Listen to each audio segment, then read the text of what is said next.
He does not want thoughtful people making informed decisions. He wants mindless attack dogs. You are not there to learn. You are not there to earn a degree. You are not there to get real world training for a future career. You are there to run to the troop carrier when he tells you to, run towards the enemy when he tells you to, and shoot the enemy he tells you to.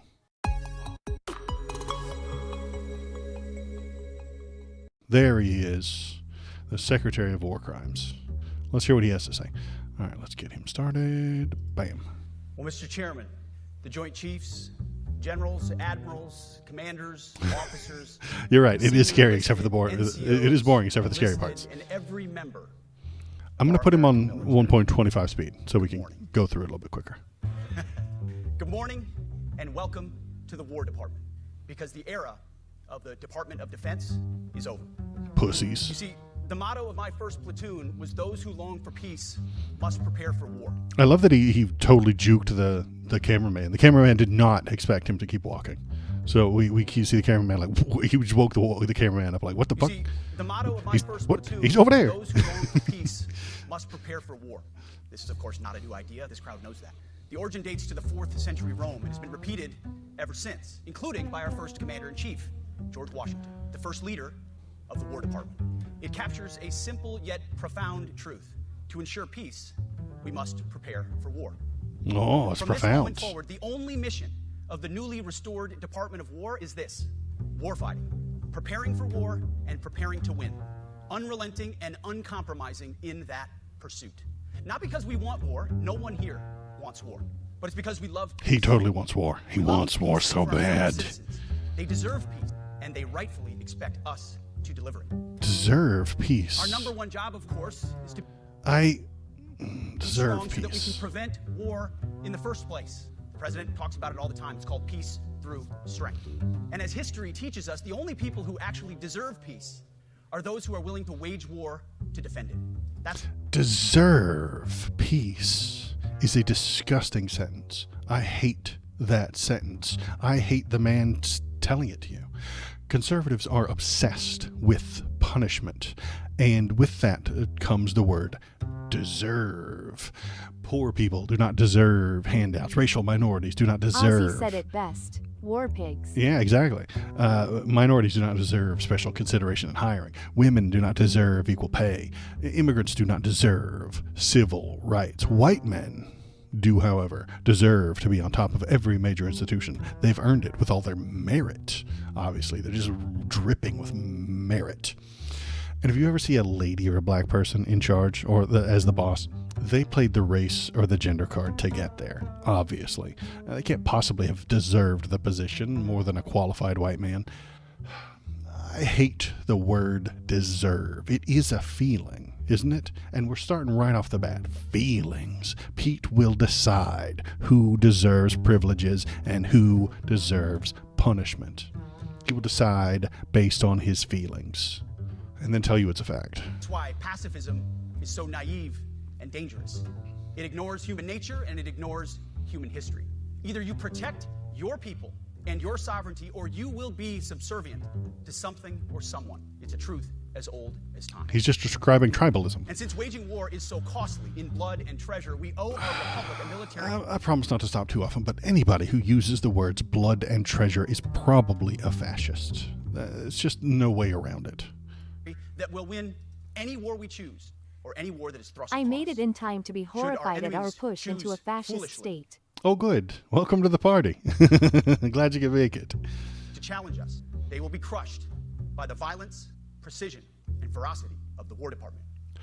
In other words, It sounds like he's celebrating political violence.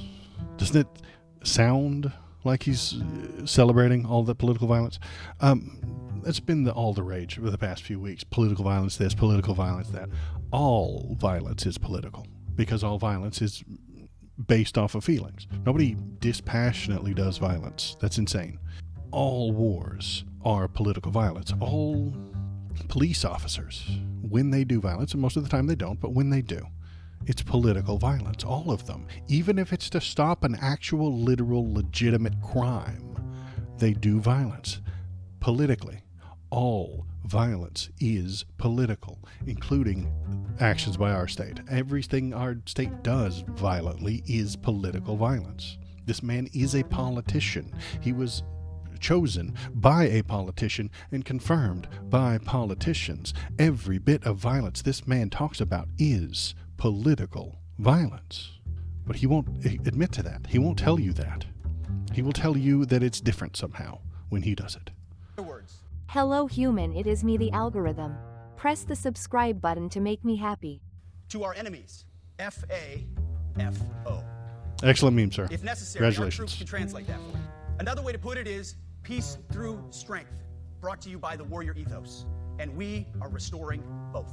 As President Trump has said, and he's right, we have the strongest, most powerful, most lethal, and most prepared military on the planet. That Lethal. is true, full stop. He wants to murder Nobody can touch everybody. us. It's not even close. This is true largely because of the historic investments that he made in his first term, and we will continue in this term.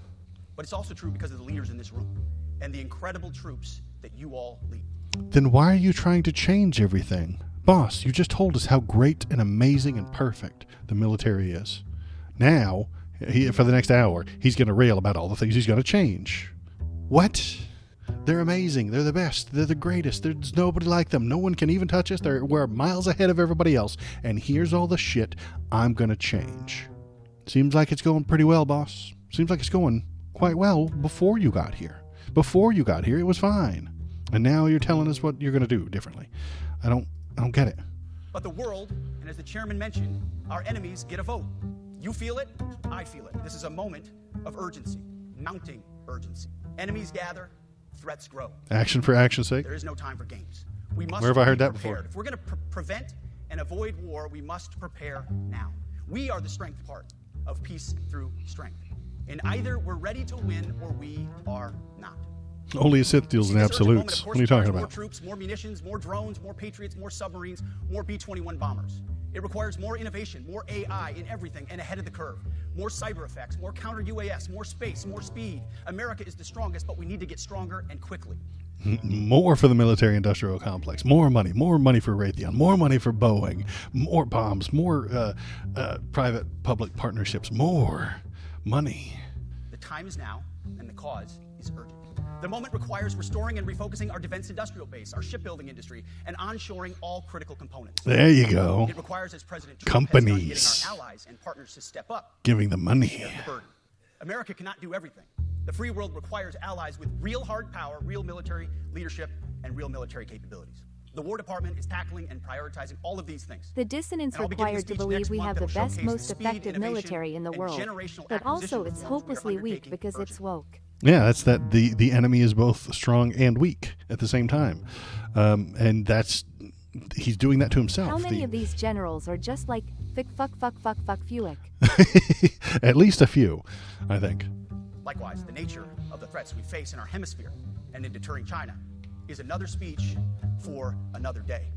Oh, good. Coming soon. Oh, This no. speech today, drink my coffee.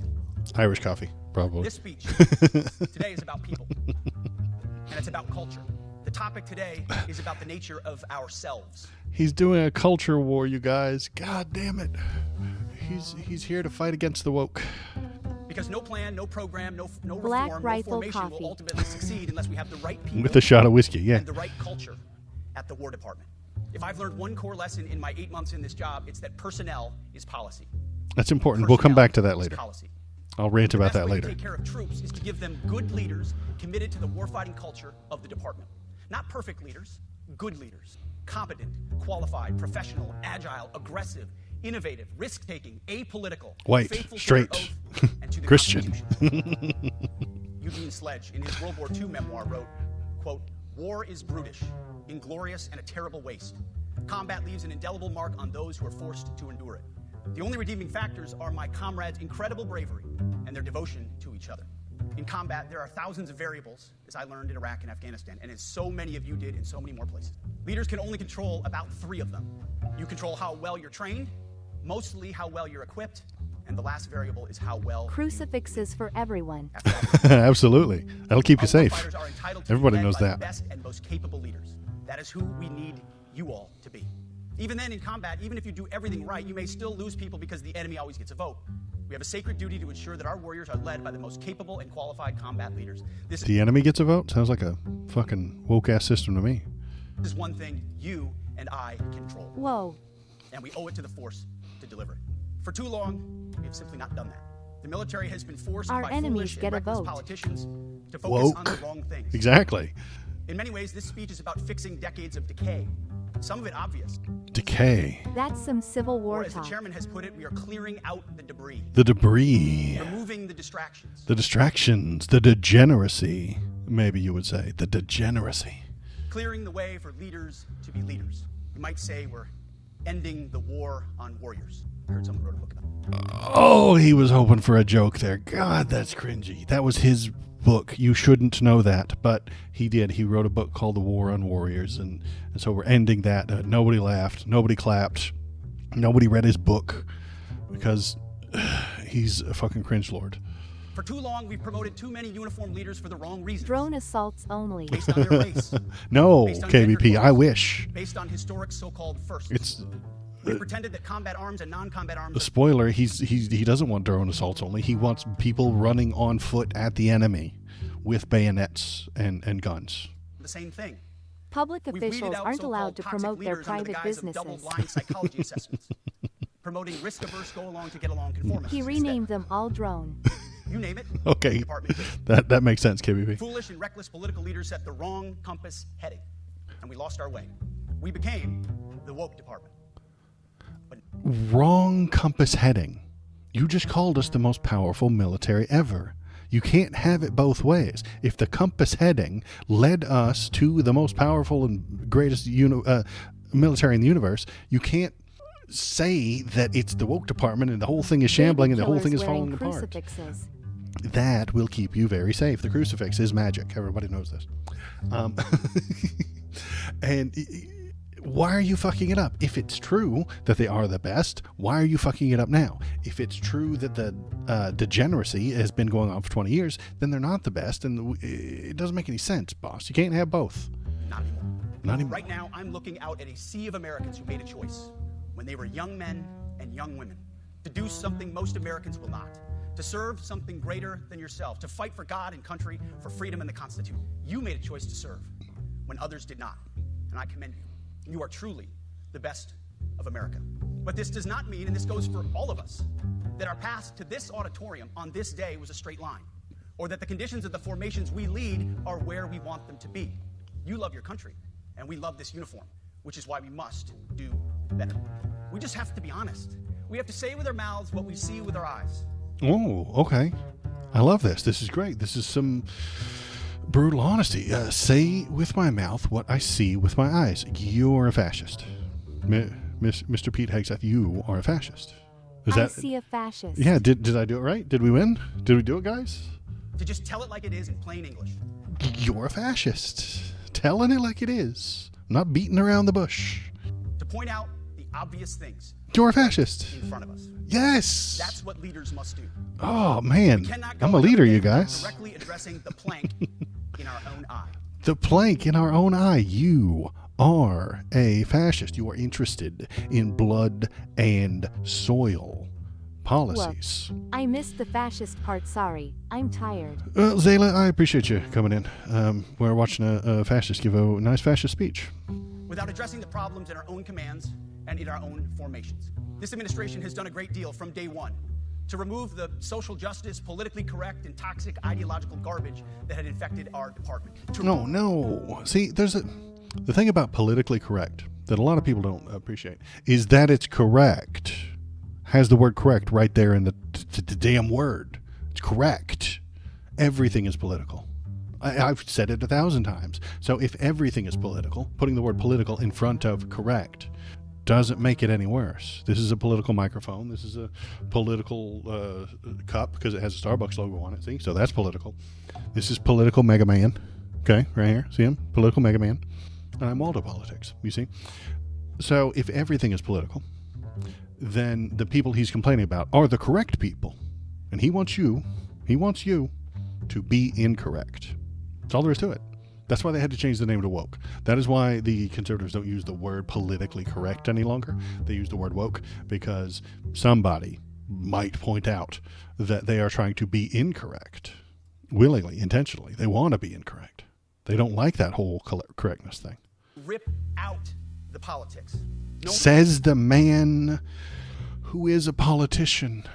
He was appointed by a politician. He was confirmed by politicians. Every single president that we have ever had and ever will have are politicians doing political things. Every single damn thing that the president tells you to do is politics. You cannot separate the directions of a president from politics. That's fucking stupid. Conservatives don't know what the word politics means, but they hate it. They just put it in front of other terms, and all of a sudden they hate the thing. Maybe we should turn this around on them. Maybe we throw the word political in front of a few things they like. Those are political guns. Those are political ICE agents. You know, they would be there. All of a sudden they're like, whoa, wait a minute, the political guns. I don't like political guns. What's a political gun? I don't like that. What's a political ICE agent? I don't like that at all. Donald Trump, the political president. They might turn on him.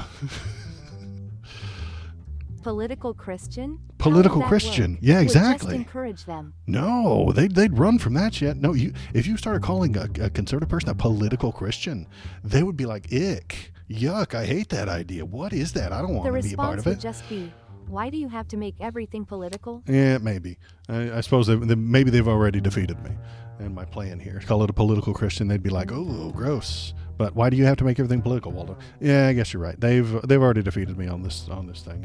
I've come to an old argument that has already been settled and defeated. The Christian nationalists would eat it up. Well, they don't want to be political. They don't think that they are political. They think that they are common sense. They are normal. They are correct. They are the way everybody ought to be. And so they don't think that they're being political. It's the same joke that I've made forever. There are two kinds of marriage, straight and political. There are two genders, male and political. There are two races, white and political. So if you're anything other than those things, you're some sort of politics, okay? I don't need your politics all up in here. Says this crazy political guy. No more identity months, DEI offices. No more DEI offices. Dudes in dresses. No more dudes in dresses. No more climate change worship. No more division, distraction, or gender delusions. Okay, I know I've been stopping a lot, but climate change worship. Boss, climate change might change the entire world. It might ruin global agriculture, wreck entire economies, literally reshape the geography. Climate change might redraw maps, move national borders. And when those things happen, people go to war. Worship is so disingenuous. I know it is. They're not worshiping it. They're trying to get ahead of the problem. They know these nations' borders will move when if climate change harms somebody. It will reshape the map. And when the maps get reshaped, people take their guns and go to war with other countries. And the fucking people in charge of the military should know that. And they do. But this guy, as usual, as all fucking conservatives are paid to pretend climate change isn't real. No more debris. No more debris. As I said before, no more. And we'll say again. No more. Done with that shit. No more degeneracy, he says. I've made it my mission to uproot the obvious distractions that made us less capable and less lethal. That said, the War Department requires the next step. Underneath the woke garbage is a deeper problem, and a more important problem that we are fixing and fixing fast. Common sense is back at the White House, so making the necessary changes. Common sense is a feeling. Is actually pretty straightforward. President Trump expects it. And the litmus test for these changes? Someday being a flat earther will be the official government. I want my eldest son, who is 15 years old, eventually joining the types of formations that we are currently wielding. Would I want my 16-year-old son to go into your military, Mr. Hegseth? No. Your platoon would be filled with roided-out 19-year-old white nationalists. So no, I would not like my kid to go work at Pete Hegseth's war crime factory. If in any way the answer to that is no, or even yes, but, then we're doing something wrong. Because my son is no more important than any other American citizen who dons the cloth of our nation. He is no more important than your son. All precious souls made in the image and likeness of God. Every parent deserves to know that their son or their daughter that joins our ranks is entering exactly the kind of unit that the Secretary of War would want his son to join.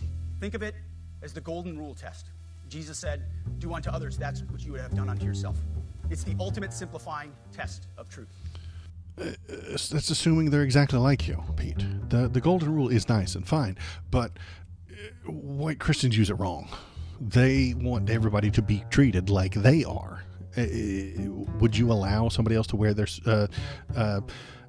Jewish yarmulke? And he would say no. Jerk me off the golden rule. Because he doesn't want to wear one. He doesn't want to wear one. Pete Hegseth doesn't, on a daily basis, wear a yarmulke.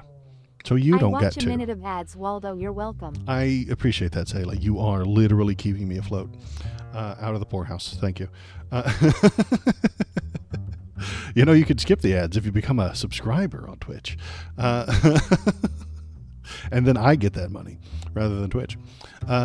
Just saying. But Ooh, yes. that's a good idea. Yeah, exactly. And it even makes a funny frog sound. Come on, make the frogs gay. And you'll turn a frog gay. Every time you do it, you turn a frog gay.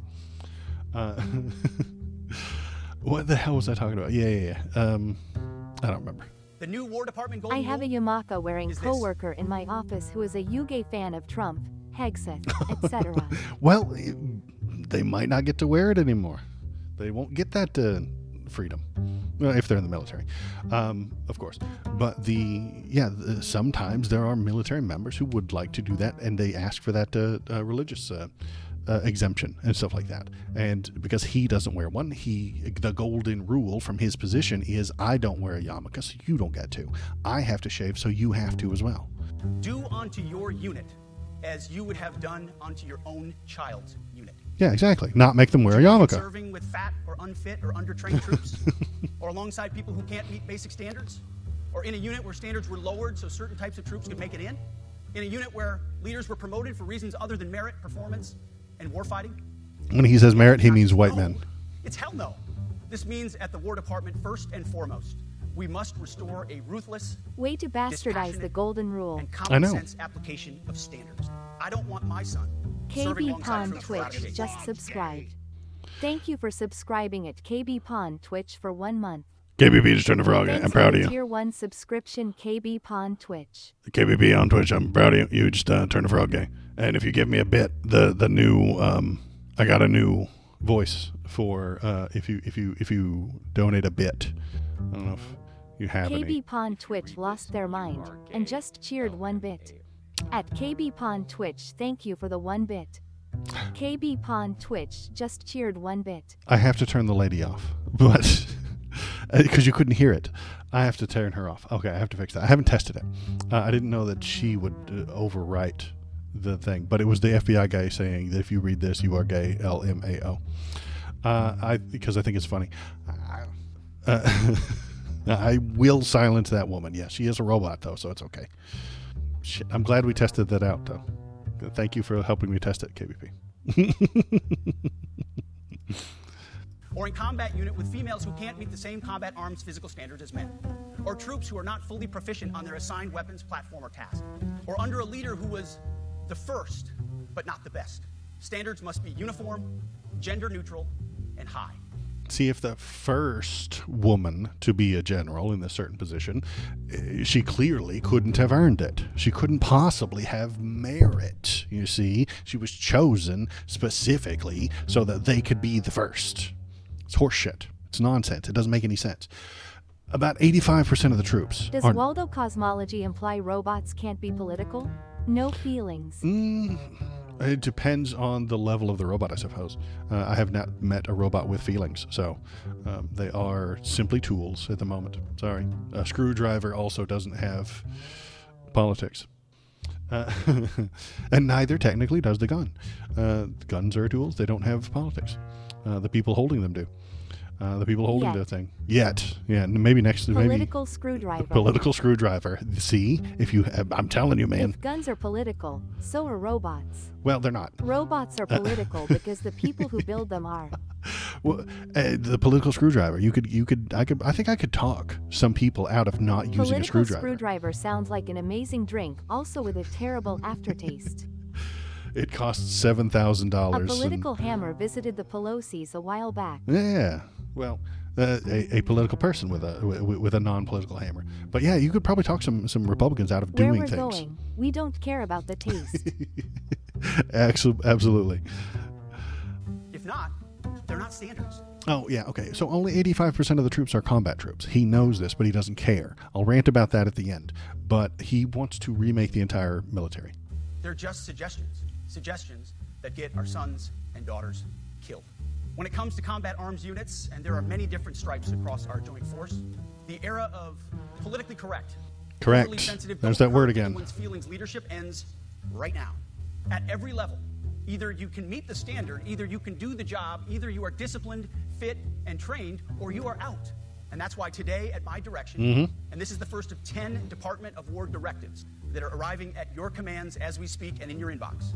Today, at my direction, each service will ensure that every requirement for every combat MOS, for every designated combat arms position, returns to the highest male standard only. Because this job is life or death. Male standard only. Only 17% of the military is women, and very few of them are in combat roles. So is he saying only for the combat roles? Yes. But he's going to play both sides of the issue, just like we've already seen him do a couple of times. He's going to play both sides. He's going to say, I only set this for combat roles. And then when women get kicked out of the non-combat roles for not being able to do the male standards, he's going to say, well, they could be. All roles in the military are combat roles. This is not a problem. This is not actually a problem. This has already been taken care of. The military already prevents people from getting into these combat roles if they can't handle it. He just needs conservatives to feel like the ladies aren't being given special treatment. They factually aren't being given special treatment, but he needs you to feel like they're being excluded so that you can feel better about the manly men saving your country, so you can boldly watch the 300 movie and beat off, right? Like, this guy watches 300 and just wanks it, right? Like, I know he does. Before Trump, the act did not have a combat, non-combat distinction. Women could be in combat roles while only doing 5 push-ups. Before the AFT, no, because it was like the 2014 when they said that women were allowed in combat roles, and then they created a test for them. 10 past 11. Hi, how you doing? Thanks for coming in. We're watching this guy. Standards must be met. And not just met, at every level we should seek to exceed the standard, to push the envelope, to compete. It's common sense and core to who we are. Common sense is a They feeling. still have to pass basic, my dude. Today at my direction, we are also adding a combat field test for combat arms units that must be executable Yes, in in any environment at 2014 any it was time still and the with combat equipment. ACFT, which was push-ups, sit-ups, and run. Did not have combat, non-combat distinction. To pass basic, women had to meet women's standards. Okay, and that is probably fine. The problem, I can't. The news is not littered with stories of dead soldiers who couldn't be carried by the lady in the unit. These tests, they'll look familiar. They'll resemble the Army Expert Physical Fitness Assessment or the Marine Corps Combat Fitness Test. I'm also directing that warfighters in combat jobs execute their service fitness test at a gender-neutral, age-normed male standard scored above 70%. It all starts with physical fitness and appearance. We haven't missed any nerd shit yet. Secretary of 10 War past is a 11. regular hard PT. So can every member of our joint force. Frankly, it's tiring to look out at combat formations, or really any formation, and see fat troop. Gender-neutral Likewise, it's male completely standard? unacceptable to see What? fat generals and admirals in the halls of the Pentagon. It's gender neutral male standard. Yeah, it's because I told you, dude. There's only 2 genders: male and political. That's it. It's all there are.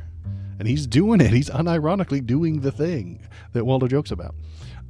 The generals don't have to be physically fit. They don't need to run fast. They're directing people from a chair. He does know that. But in his weird little fevered brain, he thinks that all military operations are just running toward enemy positions with guns blazing. That's the entire military's job. That's the only thing that they do. They run There is fit or towards Yeah, exactly. They already have those standards. It's already been figured out. They already Grunts do the don't standards. like fat generals telling them what to do. I agree, but they do it anyway, and the generals are not on the field. They already have those standards figured out amongst themselves, and they decided that the PT test was unnecessary for people in certain jobs. But the military is not allowed to make their own decisions about what's most effective. This dumbass gets to choose. Oops, wrong button. And leading commands around the country and the world. It's a bad look. It is bad, and it's not who we are. So whether you're an airborne ranger or a chairborne ranger, a brand new private or a 4-star general, you need to meet the height and weight standards and pass your PT test. They already do. And as the chairman said, yes, there is. But today, at my direction, every member of the Joint Force at every rank is required to take a PT test twice a year, as well as meet height and weight requirements twice a year, every year of service. Also today, at my direction, every warrior across our Joint Force is required to do PT every duty day. It should be common sense. I mean, most units do that already, but we're codifying it. And we're not talking like hot yoga and stretching. None of that gay shit. None of that weak-kneed gay shit. None of hot yoga or stretching. God, this fucking guy. This is the guy that goes into the gym and just pumps his arms and he skips leg day every single time, and then like gets a new max on bench press, and then never does calisthenics, never does footwork, never does aerobics. And what's wrong with yoga? It's gay shit, according to this fucking chud. 10 past 11. I'm sorry. We're on a 72-hour mission where I'm supposed to get my hot yoga in. Getting sweaty and bulk next to the homies ain't gay. I know, right?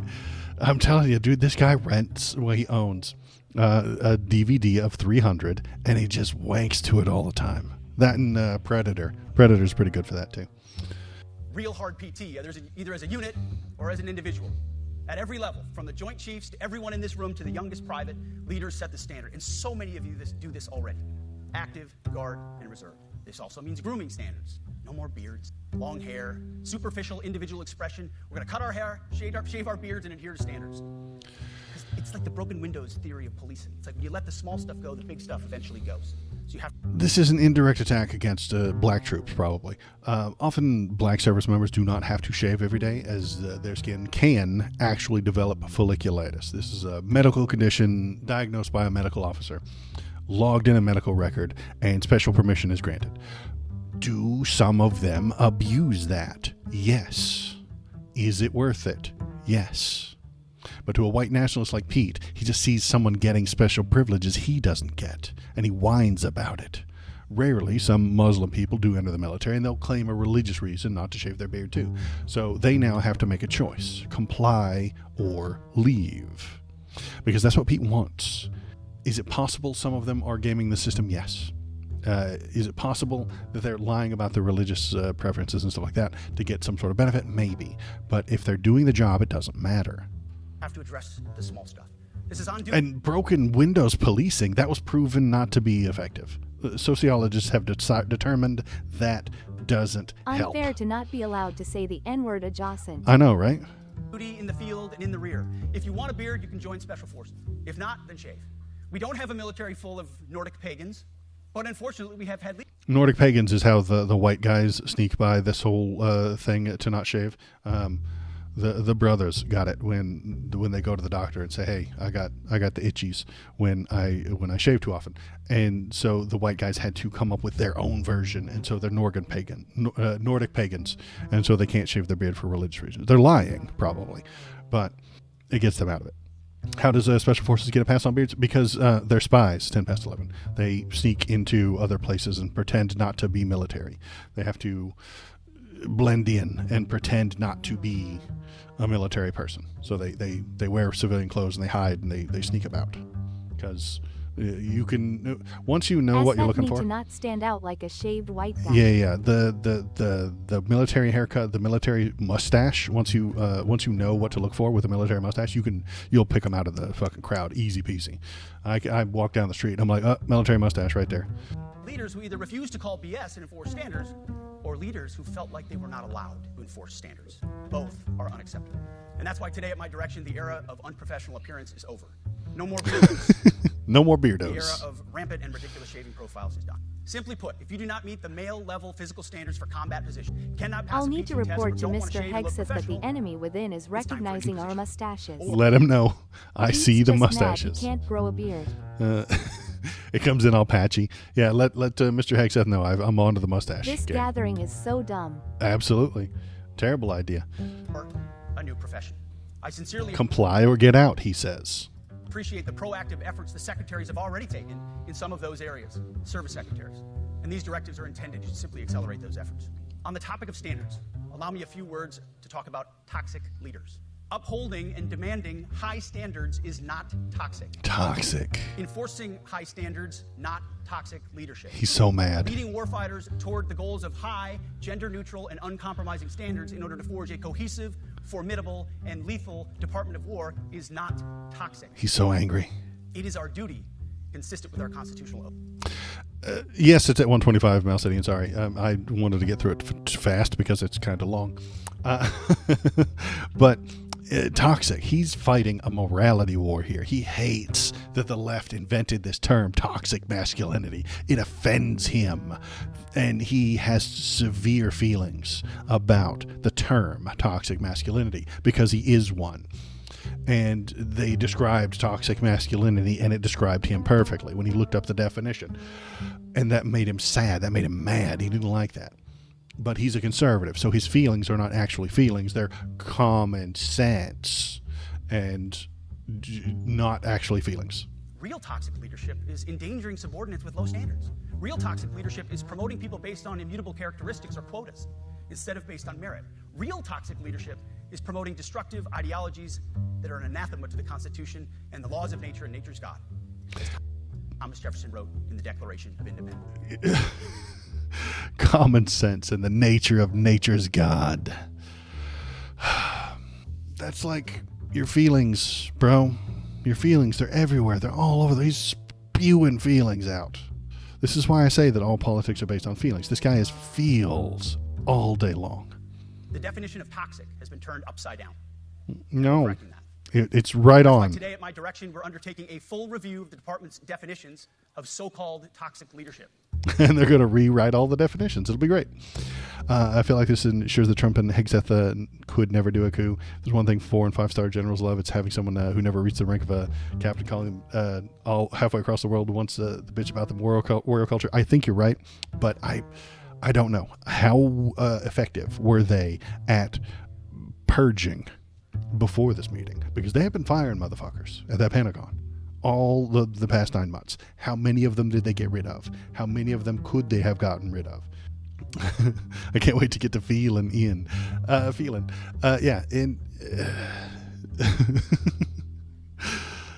All right. So how many did they get rid of? How many They've have they only gotten dumped less yet? effective over time, and I don't think they were purging their 5-star generals. Well, they fired a few people. Good to know that they're throwing out hazing altogether. No, hazing is coming back, bro. It's about to come There back. are 0 5 stars. Bullying and hazing to empower leaders There are no 5 without stars. fear of retribution or second guessing.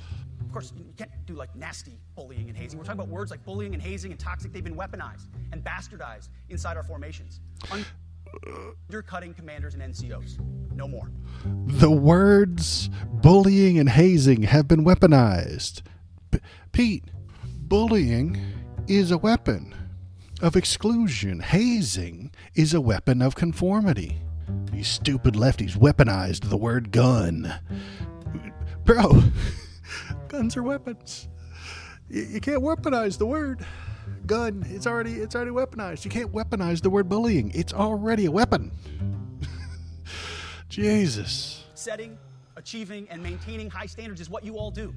You can't say And if things that that are makes me true. toxic, then so. Oh, never mind. It's just Second. 4 stars then. Today, Yeah.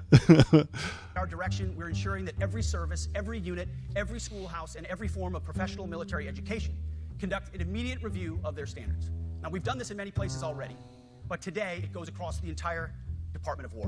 When we go to war Any with place where Russia, tried we'll and get a true 5 physical star. standards were There you altered, go. especially since 2015 It'll when be combat arms it'll be Trump. Oh, Trump will come out there as the 5-star general. Oh, he will. It's the only thing that he's missing on Umberto Eco's fascist checklist is the military garb. Is the only thing he's Zealous missing. 770 on the side of Russia. He'll be the third sixth star. Trump will come the out. fifth star will be gold, not brass. And he'll have the 78 medals like old Gaddafi used to do. Remember Gaddafi used to wear 97 medals across his chest and then just so many ribbons, and he was tripped the fuck out. When Trump gets to that point, can we please? He'll have fit into literally every one of Umberto Trump Eco's. will have medals on his belt. He'll have medals on his belt. It'll be everywhere. Oh, I wait for that day. It's coming up sooner every day. Standards were changed to ensure females could qualify must be returned to their original standard. Original Other standard. standards have been manipulated to hit racial quotas as well, which is just as unacceptable. Sorry, ladies, you're out. Merit is just for white men. This too must end. Merit only. The president talks about it all. Merit the time. only. Merit-based. White men only. Here are two basic frameworks I urge you to pursue in this process. Standards I call, my staff's heard all about them, the 1990 test and the E6 test. 1990. The 1990s test is simple. What were the military standards in 1990? And if they have changed, tell me why. Was it a necessary change based on the evolving landscape of combat?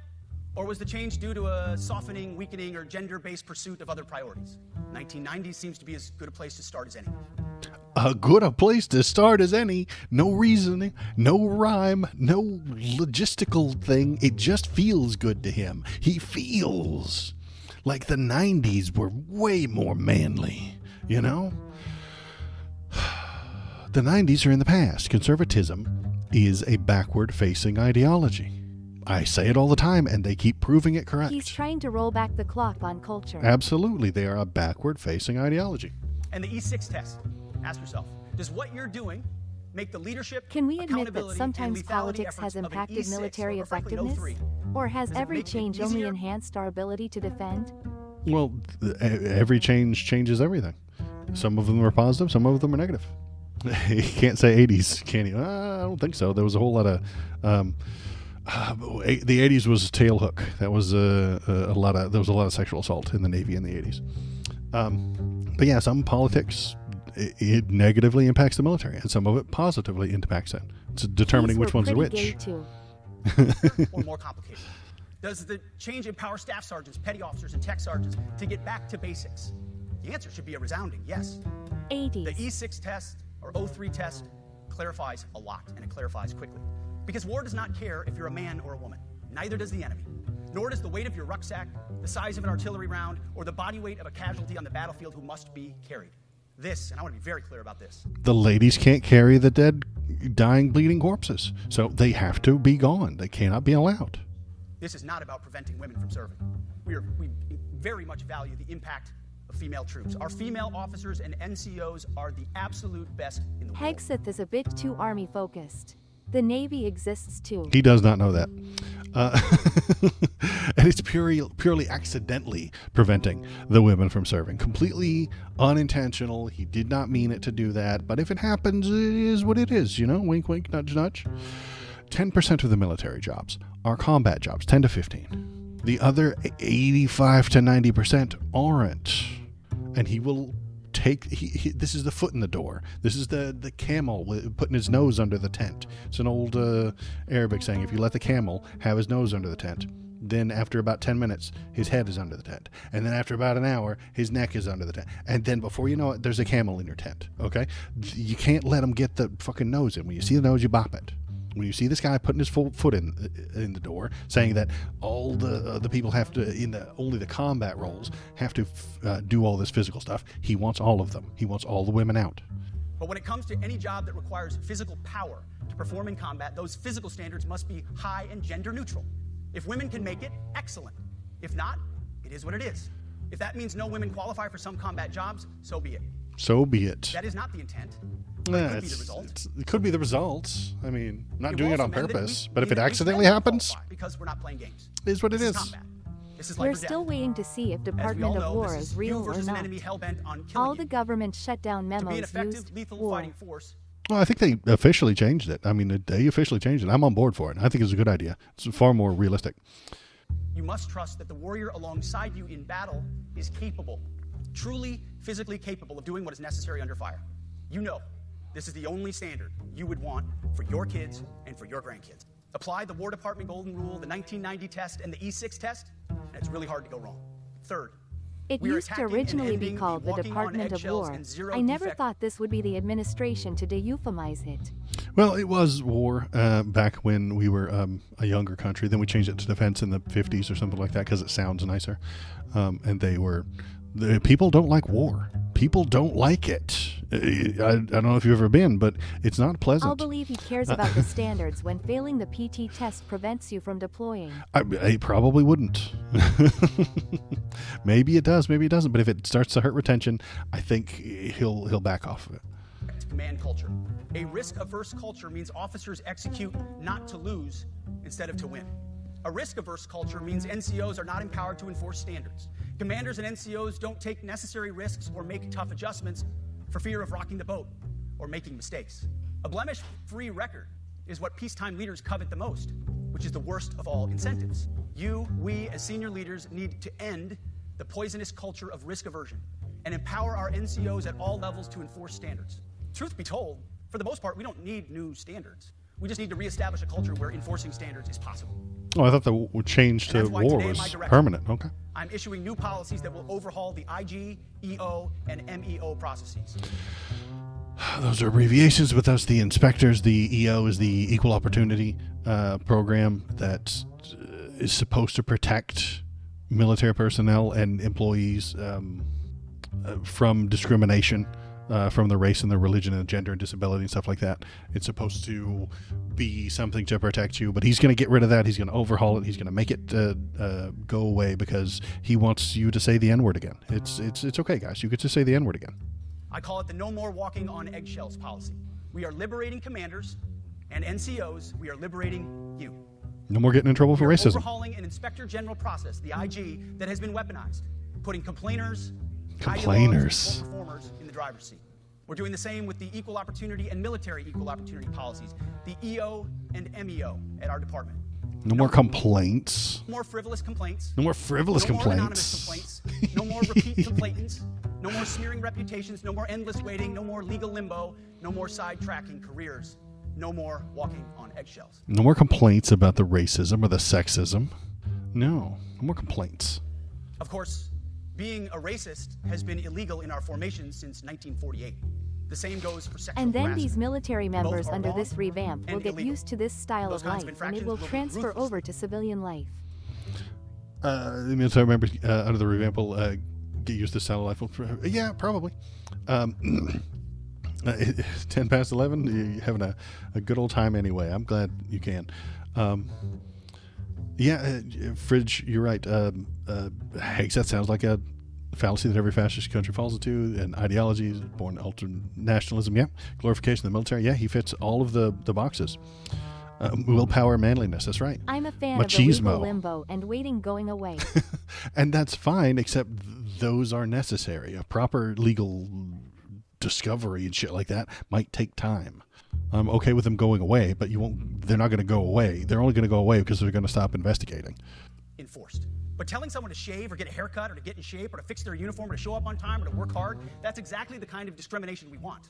That's not what people are making the complaints about, boss. They're making the complaints about sexual assault. And how are you going to know? Without the complaint process and without the investigations, how are you going to know everything's fine? Oh, you're just going to imagine everything's fine. We are not civilians. You're going to pretend. You are not civilians. You are set apart for a distinct purpose. So we, as a department, need to stop acting and thinking like civilians and get back to basics and put the power back in the hands of commanders and NCOs. Commanders and NCOs who make life and death decisions. Commanders and NCOs 10% of the time. and ensure readiness. Commanders and NCOs who, in this War Department, have to look in the mirror and they have to pass the golden rule test. My kids, your kids, America's sons and daughters. So I urge you all here today and those watching, take this guidance and run with it. The core of this speech is the 10 directives we're announcing. Okay, yeah, Zayla's right. The EEO and the EEO aren't the sexual complaint line. SARC is the whatever that's Hexit called. seems Okay. like the kind of guy who will want to replace all military planes with the A-10. He's going to replace all the military planes with troops of people running on the ground with M1 Garand's, you know. Today, they were written for you, for Army leadership, for Navy leadership, for Marine Corps leadership. We should for Air replace Force almost leadership, all Space Force military leadership. planes These with directives A-10s are except the designed to take the monkey C-130s. off your back and put you, the leadership, back in the driver's seat. Move out with urgency because we have your back.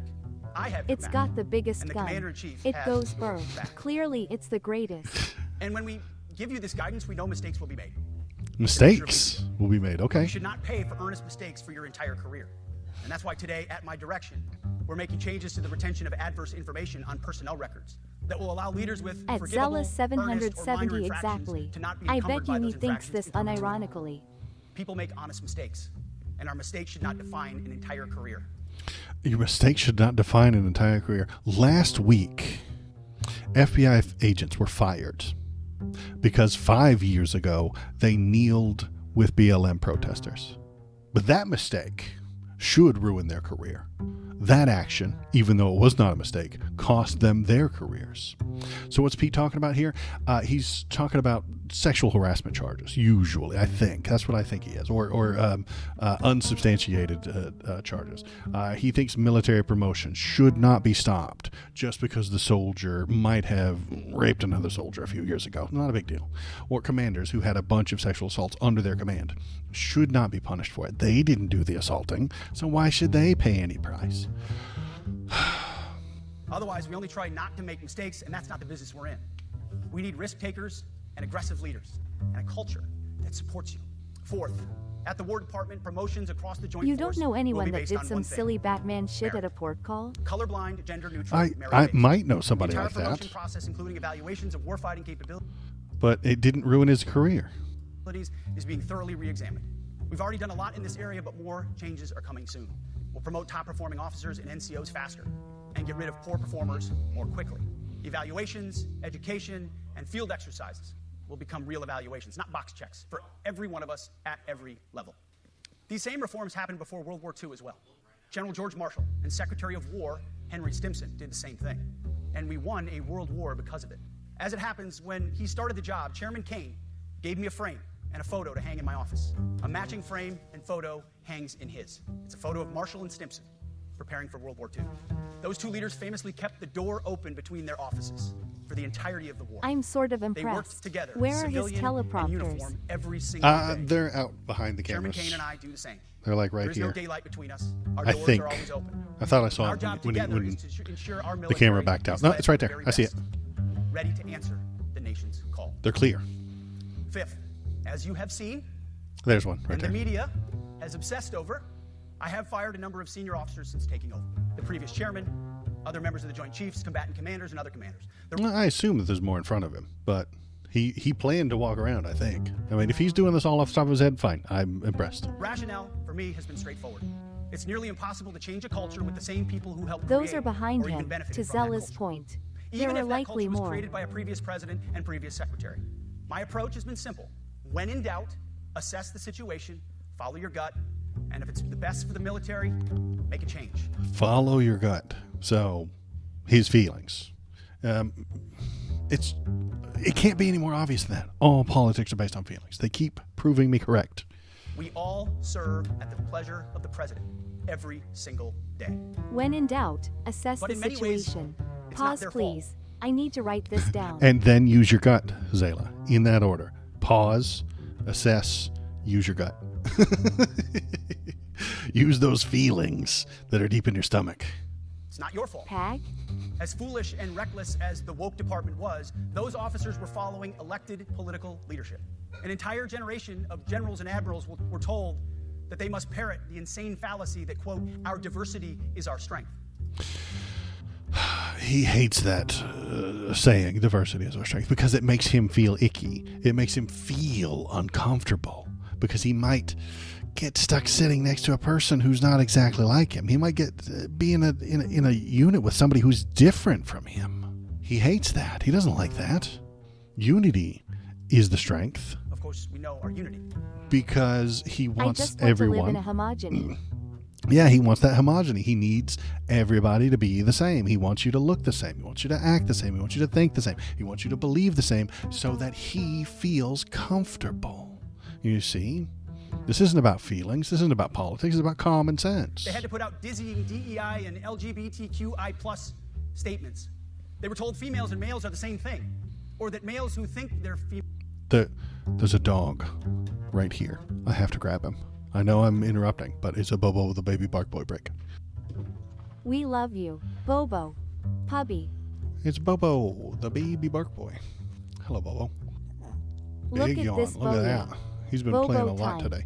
He's got this little toy that has a motor in it, and it spins around. It looks like a squirrel's tail hanging off of it. And so it rolls around on the ground. It's got a little squirrel tail.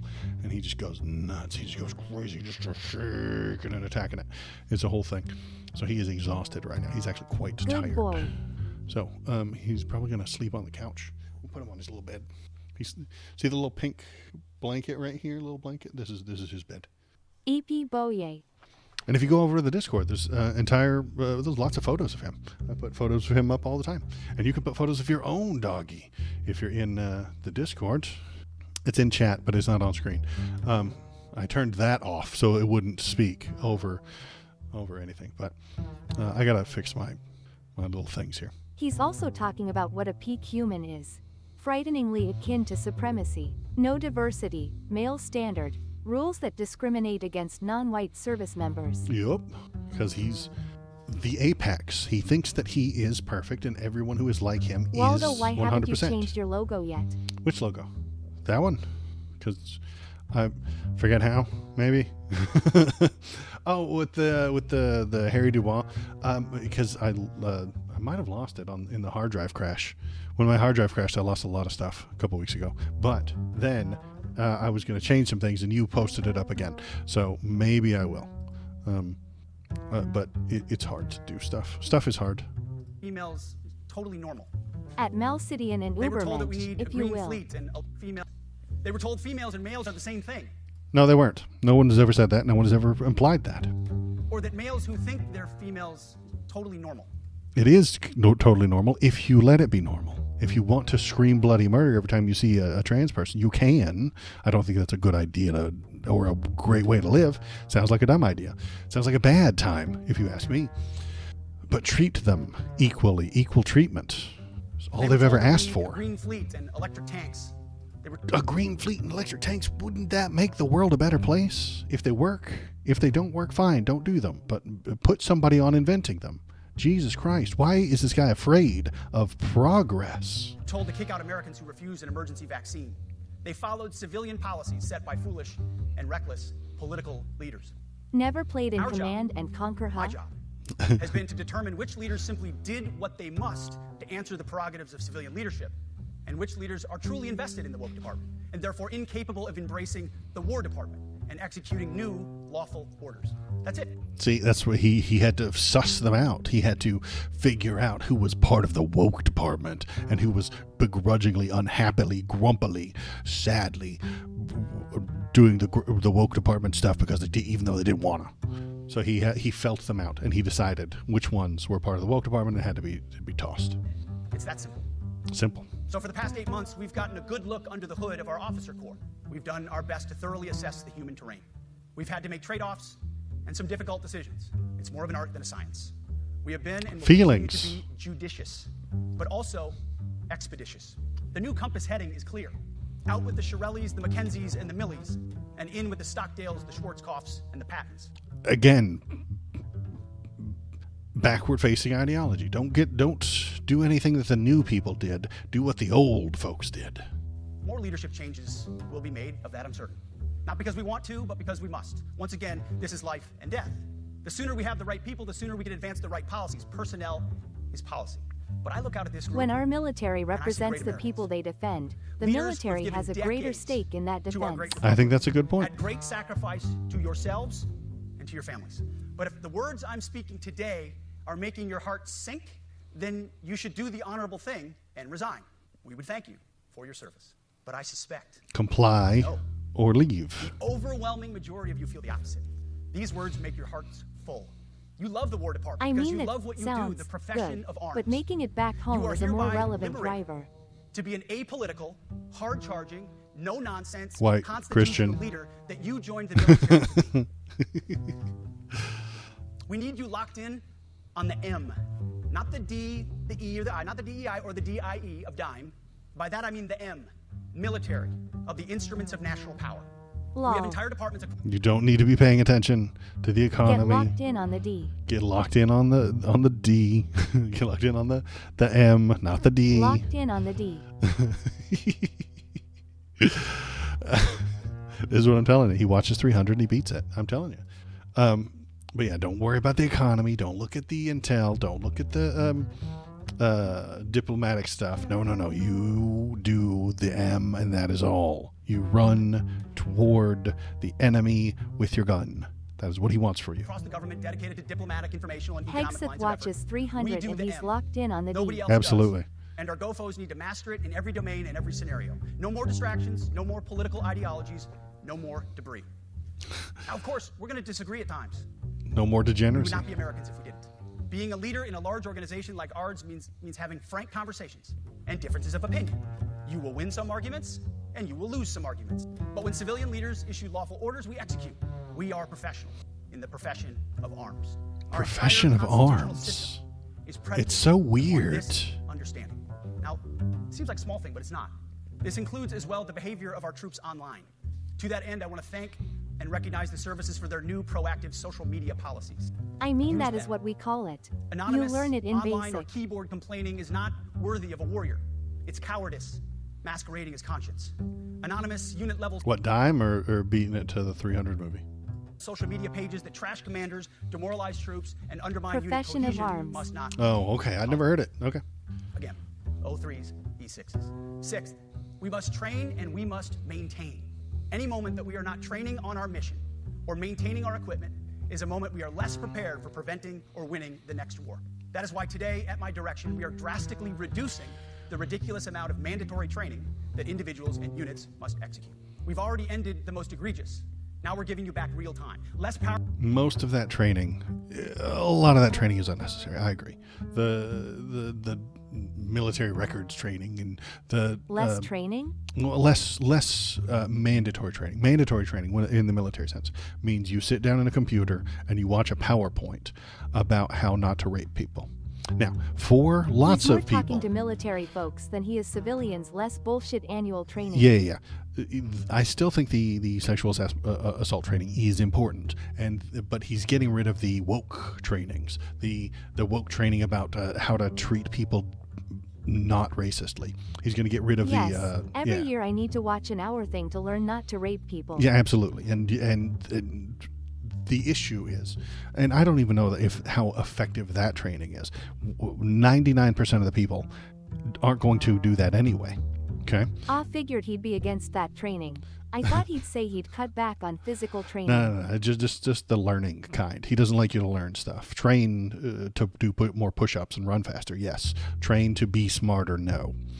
And I can recognize that if it's about government records having to be kept for 7 years, worthless. I get it, but 99% of the people who watch the sexual assault training don't need it, and the 1% who do need it ignore it or don't think that it applies to them because they have a fucked up brain that tells them they are not doing the He's sexual talking assault. about the training that tells you not to laugh at the guy with a handicap. That's what he's talking about. Absolutely. We're not training you to think. We're training you to shoot. Right. He KVP's got it. He's talking about the mandatory training that tells you how to treat people better and how to not be racist and how to do DEI things. PowerPoint briefings and fewer online courses, Fewer more online time in the motor courses. pool, and more time on the range. More time on the range. Our job is to make sure you have the money. Like 80% of the military doesn't even use weapons. Good point. The people who want it often. don't need it, and the people who don't want it won't listen. So I don't know if it does any good. Equipment, weapons, and parts to train and maintain, and then you take it from there. You all know this because it's common sense. The tougher and the higher the standards in our units, the higher the retention rates in those units. Warriors want to be challenged. Troops want to be tested. When you don't train and you don't maintain, you demoralize. And that's when our best people decide to take their talents to the civilian world. What? The higher the standards, the more people you have? Want to be challenged. Troops want the higher the retention rates in those units. The higher the standards, the more people you'll have. But, boss, if you raise the standards, There will be fewer people below the standards. No, he means the higher the standards, the less likely people are to quit. Are to quit? No, they won't be able to do it. He's saying the more people you keep. No, he's talking about I think he's talking about raising the standards. Hang on, maybe I'm misunderstanding what he's saying here. Our job is to make sure you have the money, equipment, Retention weapons, is and parts keeping. to train and maintain, and then you take it from there. You all know this because it's common Retention sense. means the people that get The in tough- will stay in. Yeah, and if it's harder to stay in because he raised the standards, fewer people will make those standards. And the higher the standards in our units, the higher the retention rates in those There's a units. paradoxical relationship. You don't want your mechanics feeling that 23/40ths is okay for shooting. Okay, and if all of them were at that, if 50% of them were at that, and they could not get any better because they didn't have time or they just couldn't do any better, I mean, would not that lead to people being booted out for not making the standards? The higher the standards, the fewer people make it. I can't. That's why he wants more range time. That's why he needs the more range time. That's why you have to stop taking the gay training. Okay. But, I mean, let's think about that logically. The higher the standard, the fewer people will meet it. If the standard is a 4-minute mile, I'm not making that standard. I'm just not. And there are most people won't ever make that standard. So there are very few people who can. And if you raised the standard to a 355 not everyone mile, meets the standard of a ranger. I know, I agree. Nobody, and they are different yes, as well. That's true. But some people also leave because the army is a joke. 23/40ths. That's barely above 50%. Russia is more serious. Ultimately, it's Hegseth just thinking that morale is absolutely everything and all else is secondary. After all, everyone knows willpower wins wars, right? Not guns or anything. Okay, so I think he's wrong here. I think he is suggesting that we raise the standards and more people will stick around, and I can't agree with that. If you raise the grade requirement, people will fall short. Should those people be out? Maybe. But it's not going to keep your retention rates up. Warriors want to be challenged. Troops want to be tested. When you don't train and you don't maintain, you demoralize. And that's when our best people decide to take their talents to the civilian world. And that's what Zayla would be suggesting, that they think it's a joke and they're demoralized and they leave. Okay, I can't agree to that. The leaders who created the woke department have already driven out too many hard chargers. We reverse that trend right now. There is no world in which high-intensity war exists without pain, agony, and human tragedy. We are in a dangerous line of work. You are in a dangerous line of work. We may lose good people, but let no warrior cry out from the grave, if only I had been properly trained. We will not lose warfighters because we failed to train or equip them or resource them. Shame on us if we do. Train like your warriors' lives depend on it. Nice pivot saying Because they do. you. To that point, basic training is being restored to what it should be. Scary, tough, and disciplined. We're empowering drill sergeants to instill healthy fear in new recruits, ensuring that future warfighters are forged. Yes, they can shark attack, they can toss bunks, they can swear, and yes, they can put their hands on recruits. Put their hands on the recruits. I'm sure that'll be fine. That nothing will go wrong. Nothing will go wrong. I'm sure it'll be fine. I mean, they can be reckless or violate the law, but they can use tried and true methods to motivate new recruits, to make them Grab the them warriors right by they the need to be. private. I know, right? Grab those privates. Nothing could possibly go wrong in this situation, boss. I recognize what you're saying, Zayla. If they went to become a helicopter pilot and they got stuck cleaning latrines all day, that would be unpleasant and they would not want to stick around. But if I wanted to go to summer camp and they was just doing knitting, I would have a bad time and I wouldn't want to go there, sure. But that's not raising the knitting standards.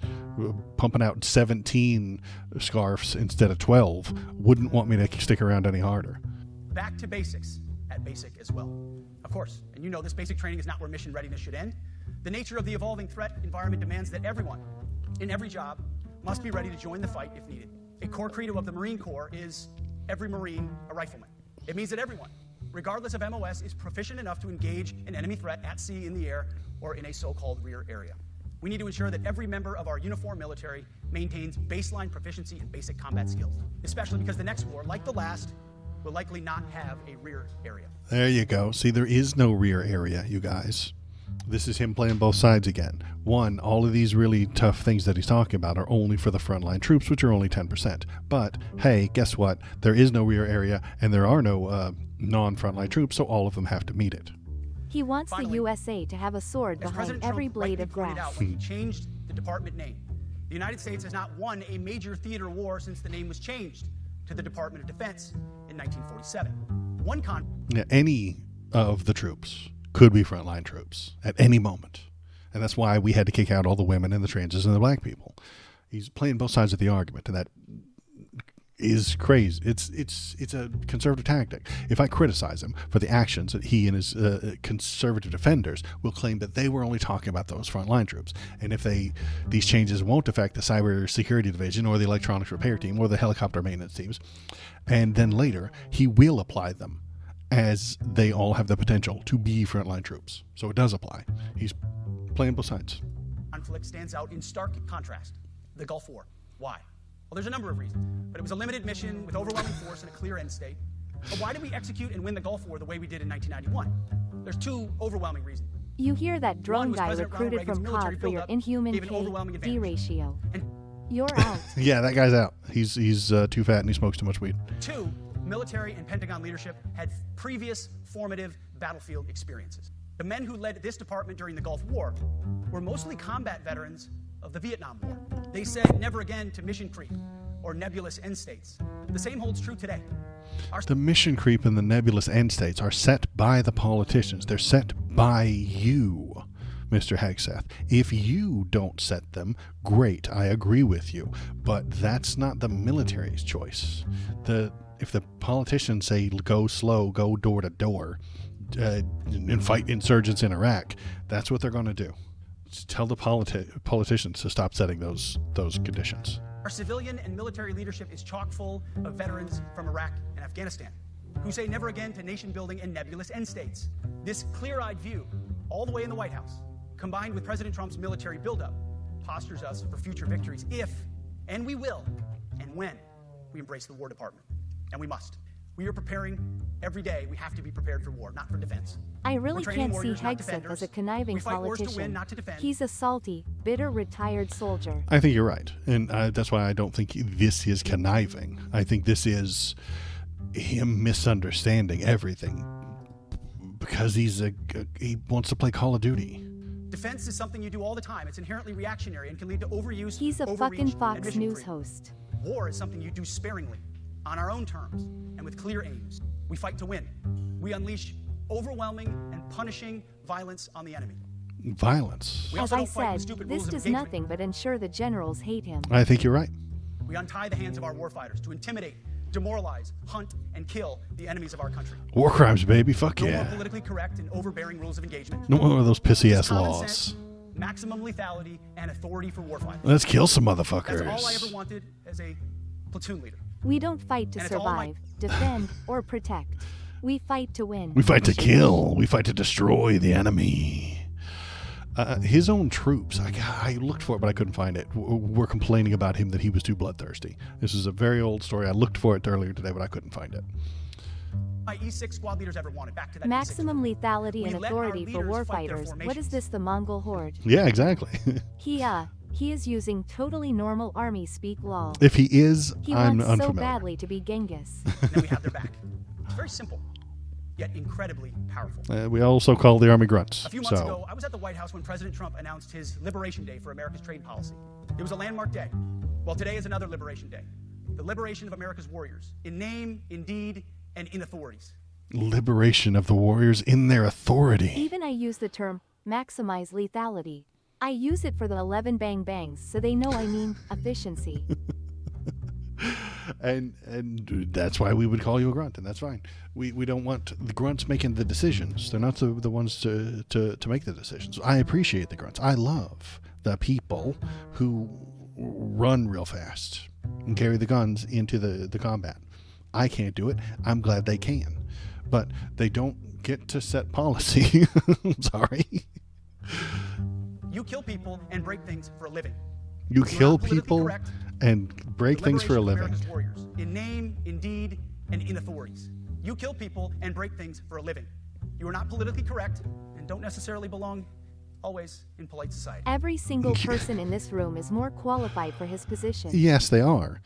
I agree. So you break things and you kill people. That's your job. And he wants more people to do that job. He doesn't want all these wieners sitting in chairs, driving drones and flying planes. Bleh. We are not an army of one. We are a joint force of millions of selfless Americans. We are warriors. We are purpose-built, not for fair weather, blue skies, or calm seas. We were built to load up He's the back of talking from a helicopters, position of, 5 we're tons, tired of or nation Zodiacs building. in the dead of night. You call us when you In want fair stuff weather or broke or foul, killed. to go to dangerous places, to find those who would do our nation harm, and deliver justice on behalf of the American people in close and brutal combat, if necessary. Justice. The nation building. The nation building is supposed to be for diplomacy, but we don't have any of that because we keep getting a completely wild ass shift from left to right every 4 years or so.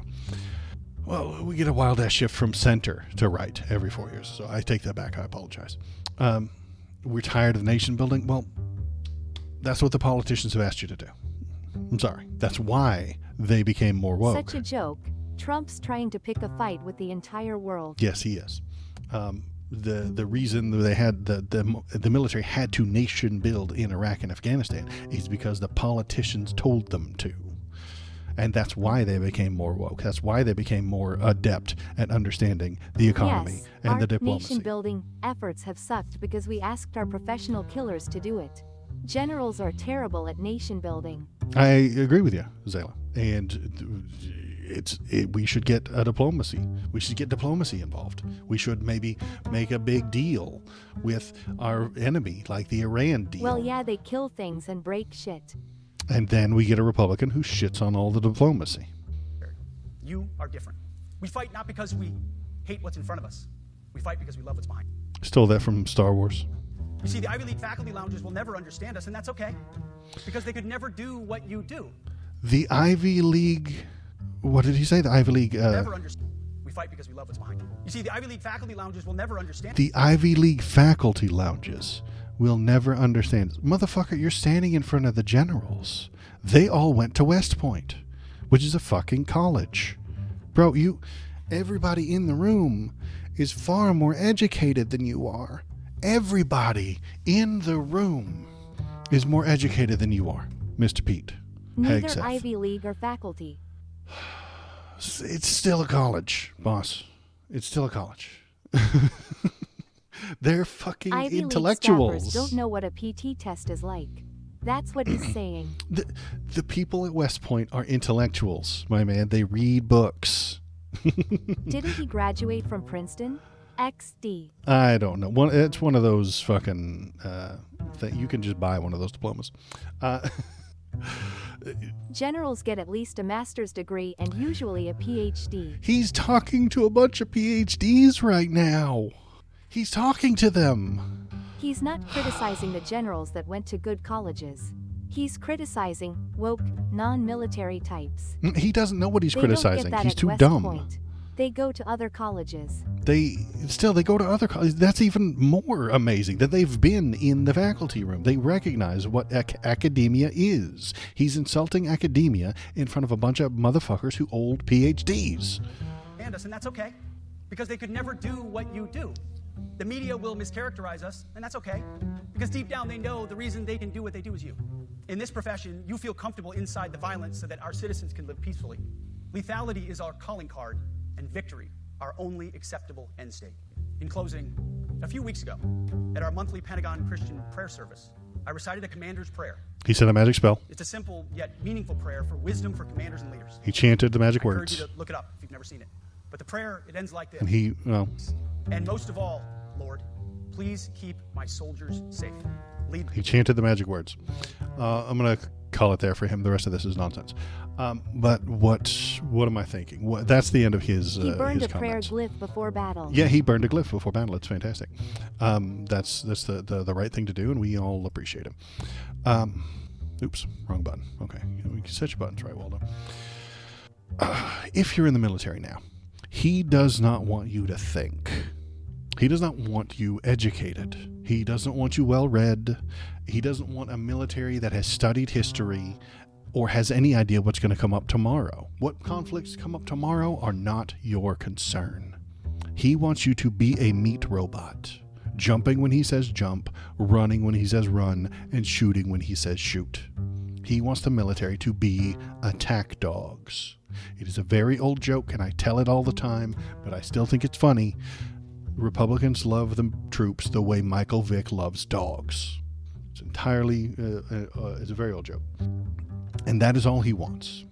Any other job they need done, like mechanic or cooking or cybersecurity, that should be done by an outsourced private company. Okay? The military drone pilots should be replaced by Raytheon employees. The military airplane mechanics should be replaced by Boeing employees. The Secretary of War Crimes wants the military to have 2 jobs: run, shoot. That is all. The military, as it is now, will suffer under his leadership, but that's what he wants. He wants a lot of people to leave. He wants the people who have asked for religious accommodations to leave. He wants them out. He wants anyone who can possibly be sexually assaulted to be removed. He wants the women out unless they are so masculine and tough that they can't be sexually assaulted. Or, if they are, they won't file any complaints. And when we remember his goal, this all makes sense. He does not want thoughtful people making informed decisions. He wants mindless attack dogs. You are not there to learn. You are not there to earn a degree. You are not there to get real-world training for a future career. You are there to run to the troop carrier when he tells you to, run towards the enemy when he tells you to, and shoot the enemy he tells you to. But don't worry, next up we'll have Donald Trump, who is going to tell you who the enemy is. Surprise, it's Americans who disagree with him. Hello again, human. It is me, the algorithm. Press the thumbs up button to experience human feelings. Yeah, Stream Jedi is poking around in the background. He's playing PS1 games because I raised him properly, you see. And that's Legend of Dragoon. It's a PS1 RPG that came out just after Final Fantasy VII. So, and it's very similar, it's the whole thing. So, anywho, so let's just watch just a little bit of the Trump parts. There's only one little bit that I really wanted to get to, and it's at 133. This is my favorite bit, 133. We're going to skip all the way up to here. Donnie comes out, and he does his normal Donnie fucking campaign speech. It just happens naturally. It just falls out of him. It's as natural to him as breathing. A year and a half ago, I was at the beginning stage of a campaign, and things came out that you couldn't get people to join the armed forces. And by the way, the police also, fire department. I always put the fire department in because they're great.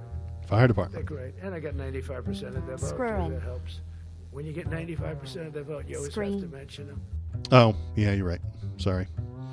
I suck at this. So he's talking about the fire department. This is insane, and I can't get enough of this. But they're great. And they're brave in our inner cities, which we're going to be talking about, because it's a big part of war now.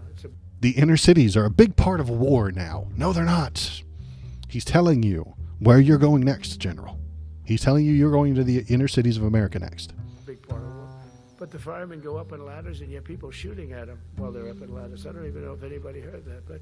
And I said, don't talk about it much, but I think you have to. Our firemen are incredible. They're up in one of these ladders that goes way up to the sky, rescuing people, and you have animals shooting at them. Animals shooting at the firemen at the top of the ladders. The fuck is he talking about? That's not happening. That's not real. This man is suffering from strokes. He has had a stroke in the recent past. I brought him back down to normal speed so you wouldn't get the benefit of 1.25. He is not okay. Okay? He is not doing well. Shooting bullets at firemen that are way up in death territory. You fall off that ladder, it's over. It's over. They don't even have to He's inspect probably you. talking about the firefighters that were shot at by Nazis in Oregon a month or so ago. No, he's been making this thing for years, apparently. I Googled this because I was like, what the fuck is he talking about?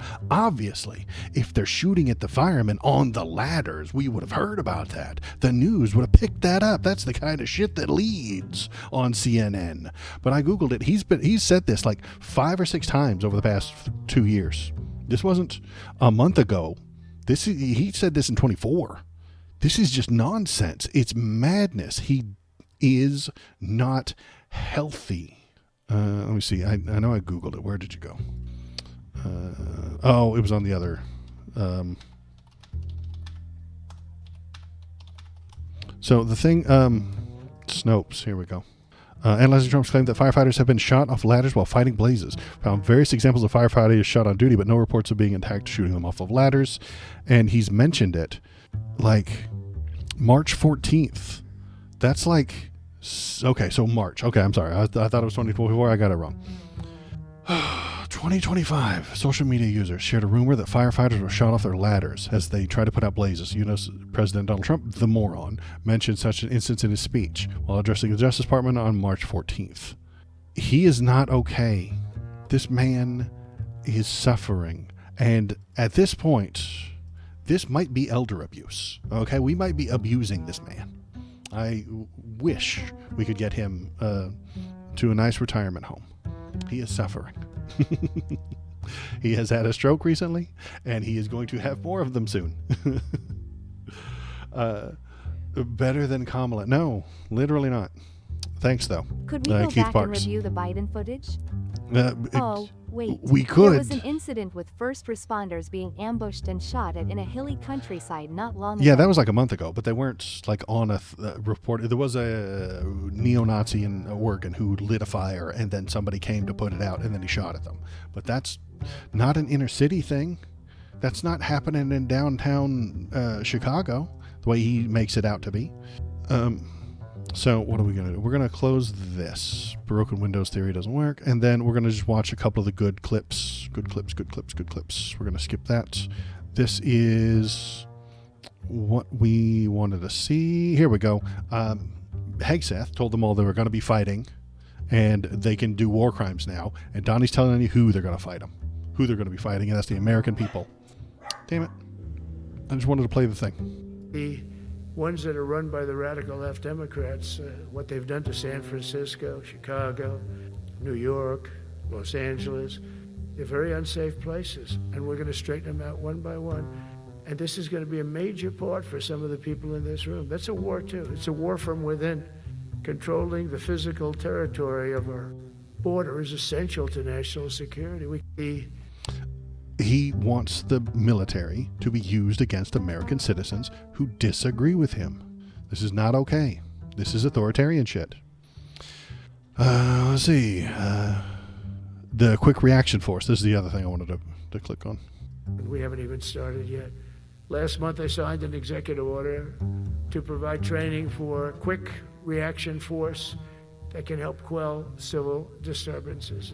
Quick reaction force of the military to quell civil disturbances. The civil disturbances that he will choose are the protests against him and his administration. This is going to be a big thing for the people in this room because it's the enemy from within, and we have to handle it before it gets out of control. It won't get out of control. Once you get involved at all, they all joke. They say, oh, this is not good.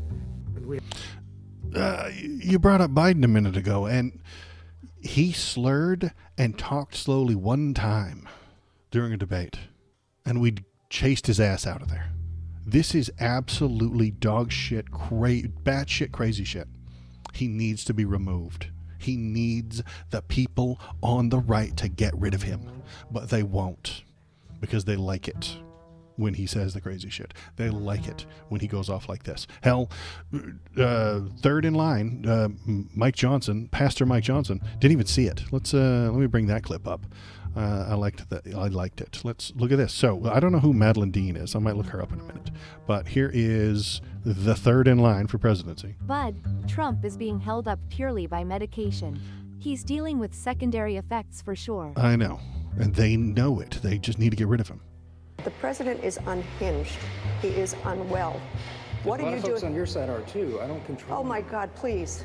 That performance in front of the generals, that I didn't see it. is so dangerous. Scream. You know I serve on Foreign Affairs and Appropriations. This is a collision of those two things. Our allies are looking elsewhere. Our enemies are laughing. I just left You the have a speaker's president side. who I is, just you have a left president who is unwell. He said 2. Well, we'll watch it again and turn it into a better YouTube video since I suck at my job. I appreciate everybody who's here. Thank you very much. The president is unhinged. The president is unhinged. He is unwell. What A are lot you of folks doing? on your side are too. A lot of the folks on your side are too. So he knows, he's agreeing that the president is unhinged. He's unwell. So are the people on your side. I don't control. Oh my God, please. That performance in front of the generals, that I didn't see it. is so dangerous. You know I serve on Foreign Affairs and Appropriations. This is a collision of those two things. Our allies are looking elsewhere. Our enemies are laughing. I just left You the have a speaker's president side. who is, I just you have a left president who is unwell. He doesn't care. He didn't even see it. You know, like I didn't watch the speech. I haven't seen the tweet. I haven't heard the clips. I don't even know Donald Trump. I've never met him. I don't know what he stands for. I've never even heard his name. Ronald Trump, you say? Is that his name? I've never heard of him, says the third in line to the fucking president. If you're the Speaker of the House, you watched what we just watched. You did. Why lie about it? He's giving Listen a to this giant woman speech. speaking so genuinely, trying to cross the aisle. Absolutely. And she's not looking at the camera. I think this is like one of those spontaneous accidental camera got left on kind of shits. She's not here grilling him. She's here talking to him like a normal human being. They didn't even recognize that the camera was still on, and we caught it. This is a hot mic moment of one human trying to tell you the fucking president is out of his goddamn mind. He's whacked out of his gourd. He's too goddamn old. He had a stroke a couple of weeks ago, and he is not doing well. And they need to use the 25th Amendment to get him out of there. When this happened to Biden, I was the first fucking one to tell him he's too old. I told him he was too old in 2016, but they went for it anyway. And then when he got really old, I suggested someone else. I wanted it to be someone other than Kamala, but that's fine. Kamala's the 4th on the list or something, on my list anyway. This woman is trying to tell him Donald Trump is not well, and she is correct. Because we just watched him. We just watched him stumble around and piss and moan about firefighters being shot from the top of the fucking ladders. It's not happening. It's not real. Keith Parks, he's the only one making decisions. No, I don't think he's making any decisions, Keith. I don't think Trump is making any decisions. 70% of the country agrees with his policies. Right. 80% of all media is shit. 80% of the TV shows on TV are shit. They're bad. 80% of science. It's the what's that? Are you telling me that things rule? are different than what I'm seeing on TV? Are you telling me that things are different from what I'm seeing on TV? I did see that one too. He was talking to the mayor of Portland or something like that, and he was telling the mayor of Portland how Portland is on fire and being attacked and wiped off the map by disgusting gangs and violence and burned down as he's speaking to her. And she said, no, that's not happening. And so he was shocked. He's like, you're telling me that things are different than what I'm seeing on TV? He's out of his goddamn mind. He doesn't know what's going on. He is not the one making decisions. I agree. Trump 2.0 definitely feels less involved than 1.0. He always has plausible deniability when reports ask questions. Yeah, they're showing just showing him yeah. live videos and telling him they're live TV. They just show him drawings of things or videos from like the Kosovo Civil War in the 90s and shit, and he'd be like, look, this is Portland right here. There it is. Yeah, look at that, Portland. It's amazing. So I did like this. This is from The Atlantic. It's a very left-leaning institution, I know, The Atlantic. But I read this and I liked it and I wanted to read it in my most official and important, buttery, smooth, amazing, cool voice. He complains, he gripes, he says that the stuff. Here we go. This guy completely has Pete's number right here. There is a certain kind of army officer who, after excitement of company command, finds his career stalled and who perhaps leaves the service as a major in the National Guard filled with bitterness and resentment. He may then dream of one day being in a position to make all superior officers who failed to appreciate his leadership qualities, his insight, his sheer fitness stands to attention, and hear him lay down the law about what it is to be an officer, and threaten to fire those who do not meet his standards. In this respect, and in this respect only, on that stage, Pete Hegseth was living the dream. In all other aspects, however, he was ridiculous. While much of what he said was objectionable, working out and getting haircuts are good things after all, it was the kind of thing that a battalion commander might say to some scruffy lieutenants and sergeants. Indeed, Hegseth could not help himself, using we when he mentioned those in the service. The whole point of having a Secretary of Defense is that he or she is a civilian first and foremost, not a soldier. Hegseth's examples, moreover, were drawn primarily from the only military things he knows firsthand. That is the kind of tactics, training, and maintenance that a captain in charge of 150 soldiers has to worry about. He's calling him unqualified.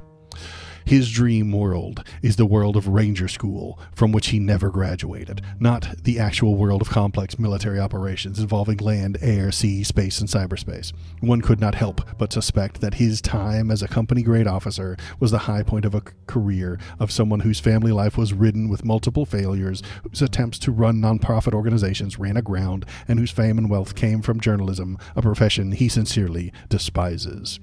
He's stuck with what he knows and genuinely reveres. Unfortunately for the country, he seems unable to transcend it.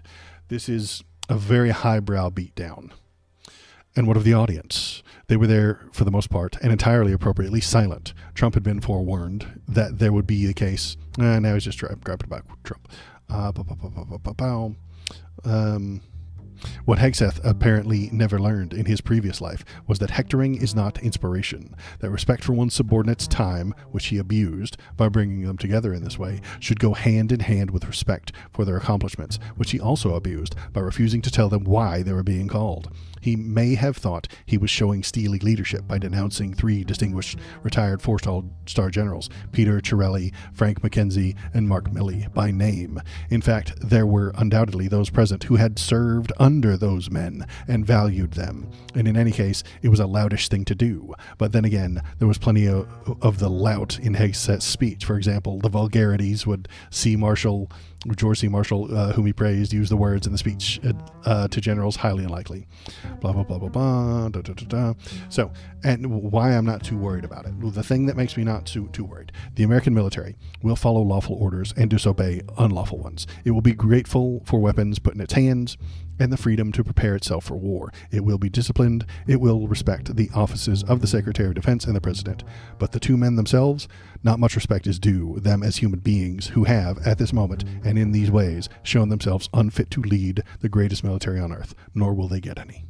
So that's a very highbrow beatdown that guy just gave us from The Atlantic. Who wrote that? That was Elliot A. Cohen, very smart guy. So what he's saying is that the military will probably, hopefully, ignore the unlawful orders that Pete is about to give them and Donald Trump definitely wants to give them. Click on this video link to appease the many AI overlords.